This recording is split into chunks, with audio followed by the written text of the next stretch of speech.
ايه ده طنط هنا؟ ايوه. ايه بتعملي ايه يا طنط؟ بسجل البين كود. الف مبروك يا طنط. الله يبارك فيك يا روحي. ماشي بقى، سيب الحاجات دي يلا، ايه ده ليه؟ عشان انا عايزه وصفه ايوه تدخل ايدي كده تمام. وتخفي العروق اللي باينه من ايدي، تمام. وعايزاها تفتحي كده وتبقى حلوه. عايزاها تبقى ايد مقلبظه كده، ايد موزز. اه. زي ايد طنط كده.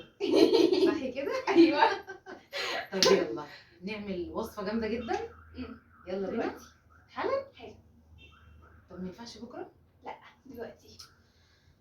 مم. يلا. طب قومي هاتي شويه طينه. ايه؟ تينا. عشان نقلبظ الايد. هي تينا بتكلبس؟ لا. مش عارفه. الطينه بتبهدل الايد. طب خلاص أيوة. انا اقول لك على حاجه. احنا دلوقتي عايزين شويه حاجات كده. الحاجات. هقول لك انا حاجه. قومي يلا بينا نعمل. يلا. يلا بينا يا حبايبي، عاملين ايه؟ ان شاء الله دايما يا رب بخير وصحه وسعاده وهنا. ودلوقتي هنطلع معاكم فيديو جامد جدا جدا. انسه ميرو جات لي عايزه وصفه حلوه تبيض الايد وتمنع لو في اي عروق هنا وترفع الخدود وتعمل حاجات حلوه كده.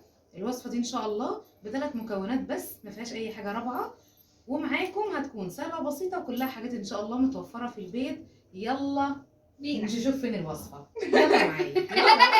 ما هي دي اللي عايزه الوصفه. يلا يلا شجعتني. يلا يا بنتي معايا بقى. زي ما احنا شايفين كده الوصفه اللي احنا نعملها ان احنا نداري العروق اللي هي في كف الايد، او نرفع الخدود، او نكبر اي منطقه عامه في الجسم. احنا دلوقتي هنجيب لبن باودر. كل ماسك لازم يطلع له فيه اي حاجه كده. بصوا بقى، ناخد بالمعلقه المعياريه بتاعتنا معلقه لبن باودر كبيره اهي. ناخد خميره فوريه او خميره جافه،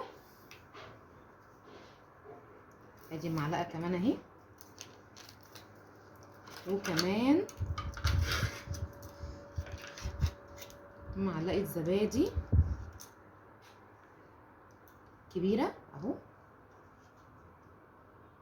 شايفاكي ما بتعمليش حاجه، يعني مستنيه كده صح؟ اه. طبعا ادي المعلقه بتاعتنا اهو. هنقلب.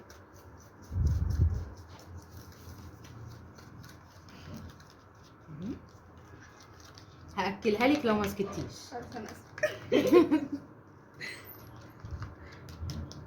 زي ما احنا شايفين اهو.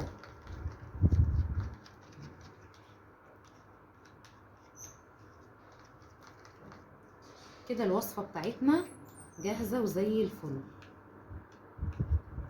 عايزين بقى نقلبظ اي مكان حطه. يلا. عايزه تقلبظي فين يا مريم؟ مريم انت بتتكلميش ليه؟ مالك يا حبيبتي؟ اهو ايدي. طيب. ايدي هنا. طيب والحته دي بالذات. نشيل الحاجات بتاعتنا كده اهو. بصوا بقى دلوقتي مريم عندها عروق هنا كده اهو، تمام. وطبعا دي اثار بقى ايه، او في سمار اثار المصيف والحاجات دي. بنيجي اهو نفرد 3 مرات في الاسبوع الوصفه دي اهو كده.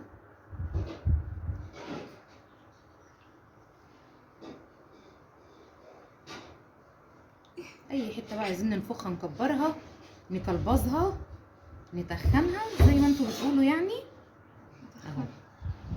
خليكي الفرشه. بصي بصي الفرشه نامت على نفسها. في ناس بيقولوا بدل نكلبظها دي نبقلظها تقريبا. نبقلظها.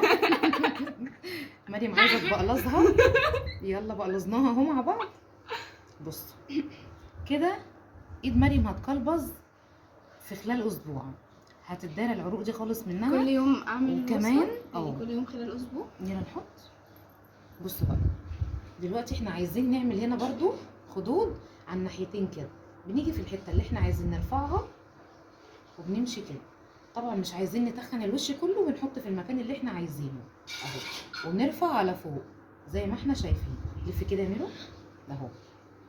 تمام. بتقعد قد ايه بقى؟ دي بتقعد على الوش يعني تلت ساعه بالظبط، وعلى الايد برضو نفس النظام. يبقى احنا هنا كده اهو خدنا المكان اللي احنا عايزين نرفعه.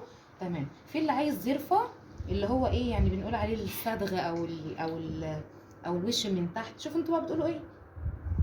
بنعمل كده برضو. وهي ما بتعملش نتيجه من اول مره؟ بتعمل نتيجه من بعد 3 مره.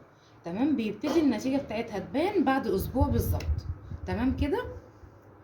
هنسيبها على وش مريم تلت ساعه وعلى ايديها تلت ساعه على طول، وهنروح غسلينها بميه دافيه، وهنكررها 3 مرات في الاسبوع. ان شاء الله تكون الوصفه عجبتكم.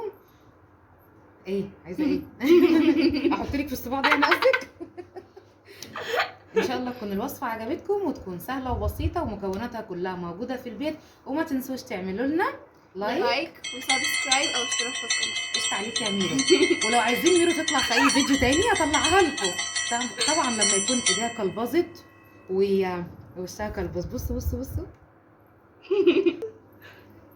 حالا اقول لكم السلام عليكم يا حبايبي. باي باي.